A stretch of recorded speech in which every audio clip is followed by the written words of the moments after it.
Hey guys, what's up? Today I'm making another video, and this time it's on who's going to see the best fall foliage this year, 2017. So it's pretty much already fall. I mean, it's still just the beginning of August, but fall will soon be happening, and I want to make this video before fall actually occurs. So let's get right into it. First of all, what are the environmental conditions that are the best for orange and colorful leaf foliage? First off, soil moisture. If there is a drought, then the leaves will fall before they have the chance to turn color. So, for example, in 2012, there was a drought in Indiana and Illinois and Michigan across the Midwest, and it caused many trees to lose their leaves in about July and August. Therefore, they they didn't turn color; they just turned brown and fell off. Next year, the trees died. So, if a drought happens, it's not good for the trees. They're not gonna have any color. Temperature. If the temperature is too cold or a freeze happens with a frost, then the leaves will deteriorate more quickly, meaning that even if they do turn color, they will only last for a couple of days, and most likely they won't turn color and they'll just turn brown and fall off. Also, if there are storms, like winter storms or dangerous fall storms, um, then the leaves are going to fall off or they're going to get blown off. The best temperature for fall foliage is warm days and cool nights, but not too cold so that frost happens, obviously, because, I already explained it. Sunlight. If there are more cloudy days than sunny days in the fall season, then the color on the leaves will disappear quicker. If there is more sunlight, then the pigment in the leaves will stay longer. Therefore, if the sun shines longer, if there's more sunny days than cloudy days, then the color on the leaves will not deteriorate so quickly, and therefore stay longer and more beautiful colors. So, in order to look for the first category, we can't really predict sunny or cloudy days. We can predict temperature and we can't predict soil moisture. So, this is the US Drought Monitor as of August 1st, 2017.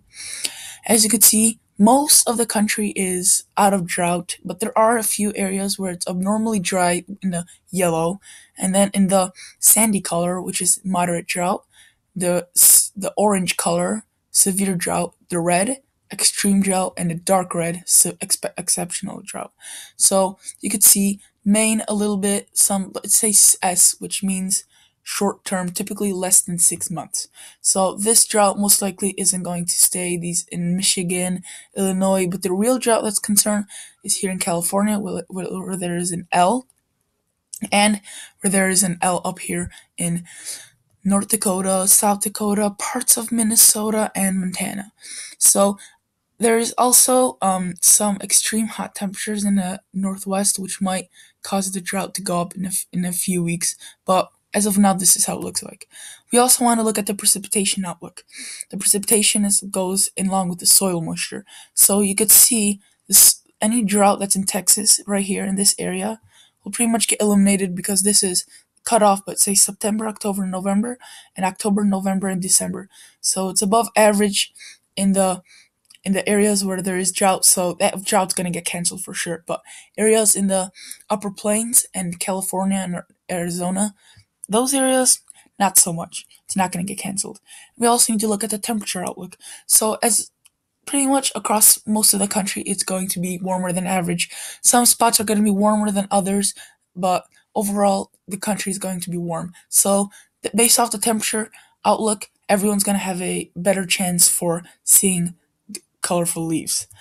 And this is my final outlook, and it looks kind of bad, but it's the best I could do. So anywhere you could see in a brown, in the highlight of the brown, is where the area is most likely going to see the worst colors, because there's a drought, so that means the leaves are probably going to fall off before they turn color, and also here where there's a drought and they're probably going to fall off before they turn color. Green is the second best area for seeing leaves to turn color, and you may be wondering why. There's no drought there. Well, as I mentioned, across the Northwest, there's really hot temperatures right now. There's a heat wave, so that might cause some of the leaves on the trees to become stressed and drop off. Also, I'm kind of worried because in the mountainous areas, sometimes there's a frost or freeze that happens, so that could also deteriorate the leaves more quickly. And the best viewing conditions are probably across the eastern half. The northern half I should have probably put in green, but because there's also a chance for um, if a quick or a early freeze or frost that could deteriorate the leaves quickly. But I think the best viewing area for leaves this year will be at the Appalachian Mountains and the southeast, because that's where there's no drought, it's warm, the sun is abundant. So I think the Appalachians are going to have the best. The Rocky Mountains aren't going to have bad, but I don't think it's going to be one of the best years. So thank you guys so much for watching. That's pretty much it. That wraps it up. If you have any suggestions for any videos that I should make, leave it in the comments below. As always, consider subscribing and liking. See you guys in the next episode.